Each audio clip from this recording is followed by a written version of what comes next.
You're listening to ResultsLeader.fm. Being a thought leader is easy. Getting results is hard. This show is for the results leader who lives and dies by their results. Here is your host and Chief Results Leader, Jonathan Rivera. You're listening to the only show on the internet dedicated to getting results. Welcome to another edition of ResultsLeader.fm. Stoked that you're here. And today is a special day because you are going to listen in to one of the most powerful conversations that we have ever had on the show. Today, I'm joined by Mr. Dan Mirgon. He's a business executive and financial coach with 47 plus years of experience in the business. Let's jump in. Dan, welcome to the show. Glad to have you here. Are you ready to do this? I am totally ready. Thank you for having me. Yes, sir. You sound good today. So let's give our listeners a super quick win. What book have you given most as a gift? The one I give away the most is by John Maxwell, titled How Successful People Think. It's a very quick read, but it summarizes the concept. A lot of people have used this phrasing. Thomas Edison's quoted with it. It says 5% of people think, 10% of people think they're thinking, and the other 85 would rather die than have to think. And if you don't think about things in a new way, you're going to get the same old stuff, right? Yeah. And so I give that away at all kinds of events. So it's a tiny book, right? It's a very small little book. I just picked up a copy. Yeah. So who says I don't have influence, right? How about that? Nice. All right. It's story time. Tell us a story of how an apparent failure set you up for later success. Oh, my goodness. I think the value of failure is that it gives you stories. The difficulty is choosing one in an appropriate moment. I had an occasion with a business partner who was kind of one of these guys who could get you a business owner drooling on the desk. We were selling investment advice and et cetera at the time. And the business owner would get all excited. We'd get back in the car and he'd look at me and go, "We can do that, right?" Because I was kind of the technician dude. And that relationship only lasted for a while simply because you can't put your hopes and dreams into somebody else's inability to perform. And while this guy could get the door open, he could never close it. So that failure for me gave me a broader perspective on partnerships, particularly. And secondly, just if you're going to work with somebody as a collaborator, I may have a lot of associates in my network, close to 200, but you have to be clear about what the expectations are when you go into the deal. Okay, I'm going to do this. This is when I'm going to do it. This is what you should expect from that. Let's hear your list, right? And if you don't have those things pinned down going forward, you're going to fail. There's no nice way to say that. People are nice to a point until you call them for action sometimes, right? I like what you're saying there, and I have a follow-on that line of thinking. So when you get into these relationships, I like the idea of setting expectations. But what about the stuff that comes up that's unexpected? How do you handle that? Well, first, it's all about communication in the unexpected, isn't it? It's sitting down with the person as though you really are a team and saying, this is my thought on this. What is yours? How do we move forward so that the client that we're trying to serve or the relationship we're trying to grow gets the benefit of our expertise and knowledge and personal self-sacrifice sometimes, right? So it starts with, if you and I are on a project and something pops up, it's, all right, this is what I was expecting. What were you expecting? How do we adjust, and put our self-interest aside, assuming both parties are doing that, and figure out the best result that you can come away with. Does that make sense? Yeah, it's almost, and the reason I'm asking this is because I'm going into a situation and you just hit a hot button for me there, or we're starting a new partnership. But it sounds to me like you have a meeting of the minds. Mm-hmm. And the one thing that you really agree on, other than actual granular, I do this, you do that, is that we'll be there for each other and we'll be there for the client and we'll solve that problem, whatever it is. Right. Gotcha. It's about shared expectations going in and adjusting when the circumstances require it. Yes, sir. So What would you say is the most worthwhile investment that you have ever made? Other than lots and lots of time. That was an interesting question it is an interesting question because I really have been a book collector. I'm a page turner guy. And so I like when I've identified a topic or an issue or idea that I don't necessarily feel like I know enough to speak intelligently about, I go read about it. And so for me, over the years, 47 years in business, we've counted up over 950 books in that time that I've read. It doesn't mean that the information in the books is always correct or accurate or useful, but to know what the other people are thinking is highly valuable. Just because they have a thought doesn't mean you need to follow them if you're a leader. A key point there. But you do need to think through what they're saying. Try to ascertain how they got to that position and see if maybe you're missing something or maybe you can help them see what they're missing. So books, personal experience, and then professional training. Over the years, I've gotten certifications and degrees and all this other stuff in 3 different industries. And, it makes the business card very long if you put all that spaghetti after your name. But, I just think if you're going to be a student of the game, you got to be a student of the game. If you're going to be a professional, right? I'm curious, what is you read nearly 1,000 books. What's your reading regimen like regularly, weekly? What's that look like? Every morning with a cup of coffee, it's the Bible reading first, the book of the week, month, day, whatever. And I do at least a chapter in both every day. And, I could sit there and read for hours if I didn't have things to do. Work gets in the way, doesn't it? But yeah. But John Maxwell, the big leadership coach, basically says leaders are readers. And again, intake of the information still has to be reflected on and evaluated. Just because some guy's popular doesn't mean I agree with them. You got to have your own brain. In the last 5 years, what new belief, behavior, or habit has most improved your life? I don't know that I've made a ton of changes in the last 5 years. I'm kind of stubborn that way. But one of the things that has carried me through several trips and falls over 47 years is listening to what my wife has to say about it. Not necessarily looking to her because I don't know my answer, but I want to hear her input because I was gifted with a woman who understands that I need her, right? And sometimes they have a way of saying things that is almost word for word what you said, but its inflections, the way it's delivered, makes you go, way different perspective there, right? So getting the input of your life partner is probably the most valuable piece of advice I could ever give to a married person. And remember, it's not all about you. I want to now follow that path. How long have you been married? September this year will be 42 years. 42 years, man. So you're picking right. How did you know, man? I mean, how do people today know? Because 50% of marriages end in divorce. I've been with my wife, unlike you, I've been with her 17 years now. I got lucky, but I'm wondering, how do you know if that partner you have is the one you should be listening to? She told me. That's all you needed. No. The real answer is marriage is supposed to be a life choice. It's not supposed to be a temporary fix to loneliness. And if you marry your best friend, you're going to go through crap together, okay? And you have to fight like crazy to make the best friend status more important than the crap. It's that simple and hard at the same time, okay? Yeah. So I have to listen, not because I feel obligated, but because I've learned the value of that perspective. That doesn't naturally come out. I'm a high D driver, problem solver guy, C calculator guy, right? We both have strategy. We both have strengths. We both have areas that are compatible in different ways, right? And I can get busy with who I am, and having that person go, yeah, but generally means, okay, put the brakes on, Dano. There's another perspective coming, whether you're ready for it or not. And generally, I'm grateful for that. So to answer your question, how do you pick well and you don't know going in. It's a process of faith and a process of practice and a process of persistence. But if you're going to be partners, it takes the other P's, right?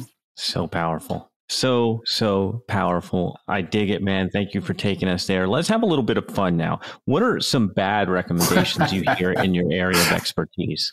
I currently live in Salt Lake City. We raised our kids in Southern California, Orange County, and we moved out here. And I find that people are pumping out coaches. Like I say, there's more coaches on the corners in Salt Lake than there are Starbucks in Seattle. Everybody thinks they're a coach, right?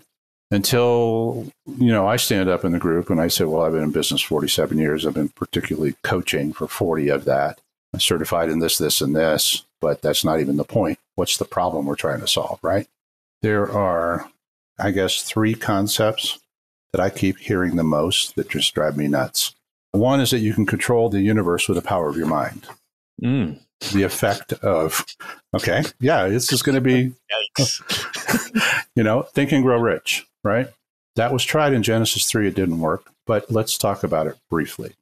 If the law of attraction was a law, it would apply the same way in every circumstance, in every place on the planet, to everyone, wouldn't it? It wouldn't depend on me taking your course or buying your book. Sorry. The problem is you actually have to maybe give up the fallacy and get down to the real world to say, here's what I'm trying to do. And yeah, it's hard and it sucks. I can't be a snowflake as a business leader. Do what you love and you'll have never work a day in your life. It's trendy. It's catchy. It sounds soft and fuzzy. But as a business leader, you're not supposed to be a kitty cat or a puppy, right? You're supposed to be the inspirational leader that people go, you know what? Whatever that guy's got, I want some. Wherever he's going, I want to follow. Not because he's pushy or a jerk, but because he's winsome. That means attractive and motivational, right? Got to use words that some people know and some people don't. Anyway, work is work. It's called work for a reason. Sometimes it's hard. You're supposed to enjoy the fruit of the labor, not the labor necessarily. Is that fair? Okay. That's beautiful. Okay. And then the final one, and I'll get off my rant with this one. Take my course and it'll solve all your problems. I don't think I wanted to sign up to be a sheep. I'm the shepherd or the wolf, right? And if I keep thinking like a sheep, I'm going to get eaten or lost. It's that simple. Everybody's got something to sell. Face that fact and get professionals who actually have some experience and knowledge to help you do what you're trying to do. I put a tagline on my email signature that says, never get critical advice from a rookie. And people look at that and go, that is so true. Except you get your advice from Uncle Fred, right? Or the trend of the day, or the pushy salesperson. And you want to know why your results suck. Sorry, man. You got to get past that. All right. We interrupt your regularly scheduled program for a public service announcement. We're going to get right back into this show, but I wanted to ask you a question. If you have been listening to the show for any amount of time and you've picked up even one single tip, then I need your help. Get the word out. Tell people about resultsleader.fm. Share it on social media. Share it on your email. Share it anywhere. Hashtag resultsleaderfm. Now let's jump back into the interview. You have led us here perfectly. Why do results matter, Dan? Depends on who you are. And I guess the best way to answer that is if you want more of the same, don't look for something new. Don't look for results. Don't measure things. Even bad results indicate movement, either away from something or towards something. And if you don't learn how to fail well, you'll never be successful. You might make money. You might be popular. And you'll be a sucky human being, okay? Discontent for the right reasons can be viewed as a motivator to impact others and learn opportunities and build new relationships, can't it? But if I've got my nest feathered and I don't want to go off and hunt for worms anymore because it's hard, I'm going to starve to death. The world's moving at what pace now? I mean, I was born in 55. Pretty laid back then, right? Today, dude, every 12 and a half seconds, there's an update on some software and you have to try to stay up with it. Oh, and build relationships and solve problems and be a human being at the end of the day.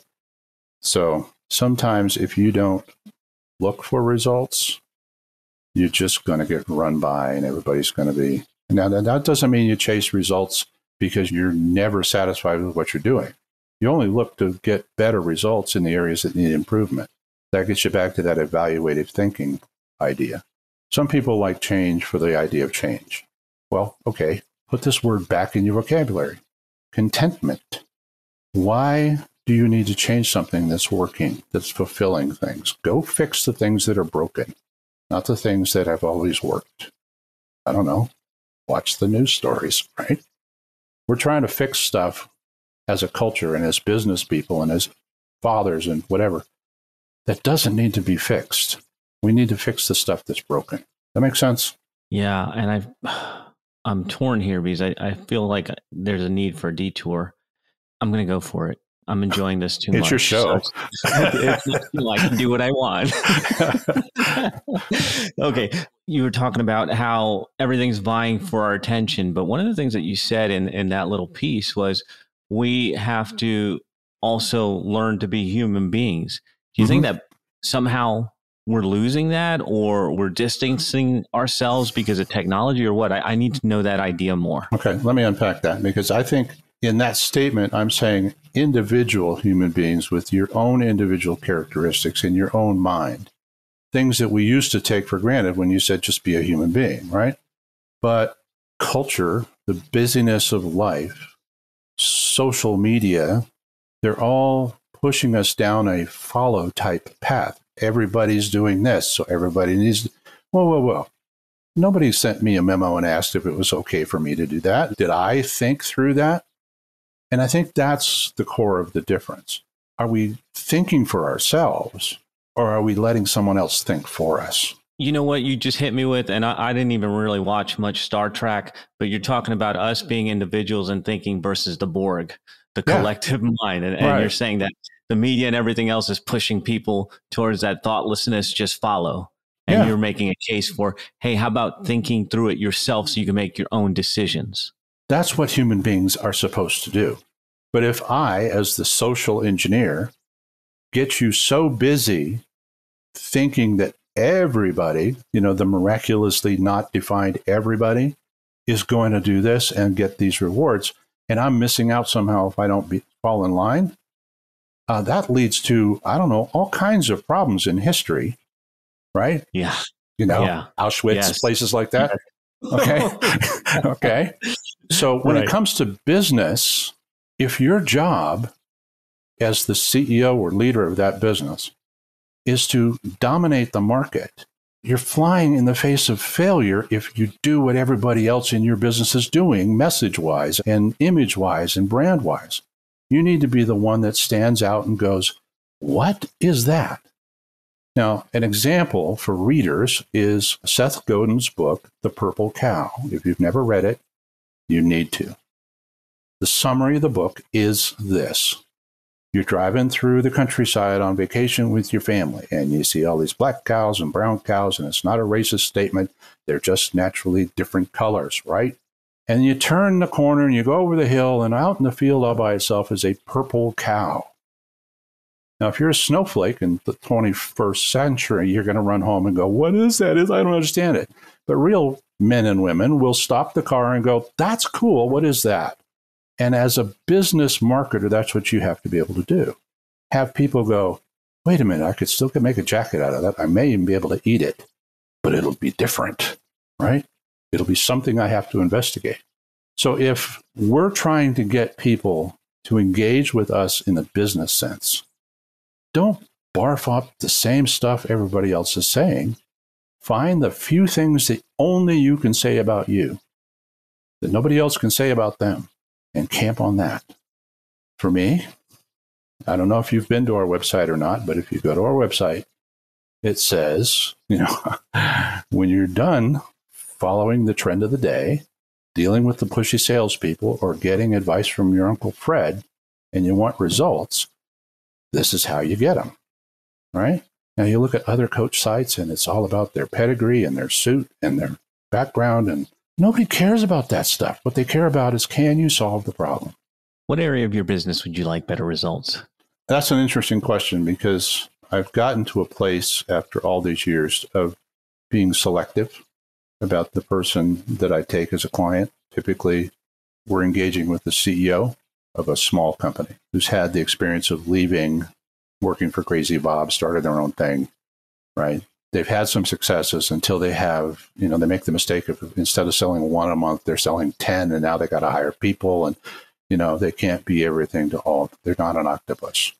And they then start looking for, well, what is everybody else doing, and how do you get help, and whatever. And what I would like to see different, and I don't know if it ever will be, is people recognizing that there's guys like me out here who have close to 50 years of business practical experience in multiple industries, who have now, I've probably consulted and coached with over 300 leaders over the last 40 years. If you're having a problem and I haven't seen it, it's probably not important to you, right? So let's just sit down and figure out who we are and what we're trying to do. I think in a certain sense, we're all that little 3 and 4-year-old kid showing up the first day at preschool, trying to figure out how to get along and not get the sand thrown in their face, right? Except we do it sometimes with very expensive cars and houses and suits and vacations, but we're all still that little person looking for somebody who can come along and put their arm around the shoulder and say, yeah, this sucks. Here's how I got through it. What are you willing to invest to get through it? So that's what I do. So how would I like my business to be better? I'd like more opportunity for that, because I think too many times people are busy to a point that they can't hear that. So thanks for the opportunity to say it that way in this format. I want to help people, but they have to be willing to think and listen and act then on what they're saying they want. Make sense? Absolutely. What results are you most proud of? Oh, summarizing, I guess, is watching a business person who grew up under the expectation of their parents to be, the mogul or whatever, finally figure out how to get the pressure aligned, not from someone else, but internally for themselves, and then get new results around what they really want instead of what the association that their company's part of or, their peers are expecting of them. To have somebody sit down and go, you know what, we hadn't had the opportunity to talk the way we've talked over the last X number of years, I would have been divorced or had a heart attack or lost the business.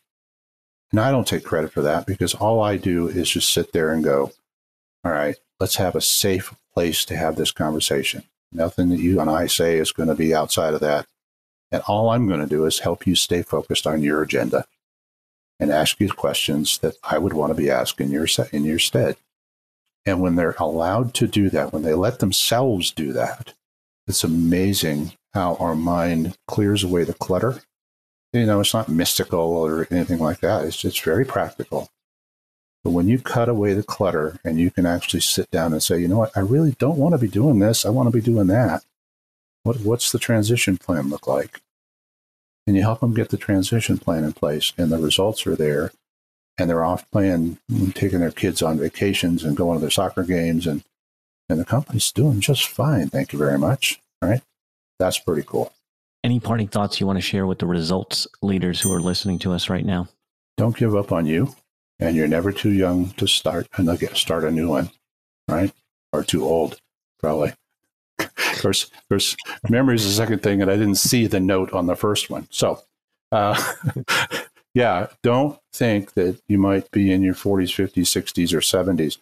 I know people started their businesses when they're 70s and 80s because they always had a dream. They always wanted to accomplish something more. And I think that's the nature of a leader. There's always something more out there I want to do. Beautiful. Where can our listeners get more from you? The simplest answer is our website is mirgonconsulting.com. You can schedule a 15-minute conversation. Again, I don't do salesperson. I want to know what's on your heart for whatever the challenge or opportunity is. Everybody's got a problem they don't want or an opportunity they can't get. And so if you're looking for good listening ear and someone who's going to think before they ask you the next question, that's what we love to do. powerful. We will have links in the show notes.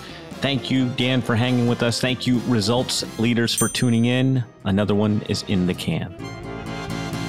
That is a wrap for another edition of ResultsLeader.fm. If you are out there getting results for your clients and you want to be featured on the show, go to ResultsLeader.fm now and apply to be on the show. And if you love what you're hearing, share the show, give us a rating and review, do anything to help us get the message out there. Thought leadership is easy, but results leadership is hard. We'll catch you on the next one.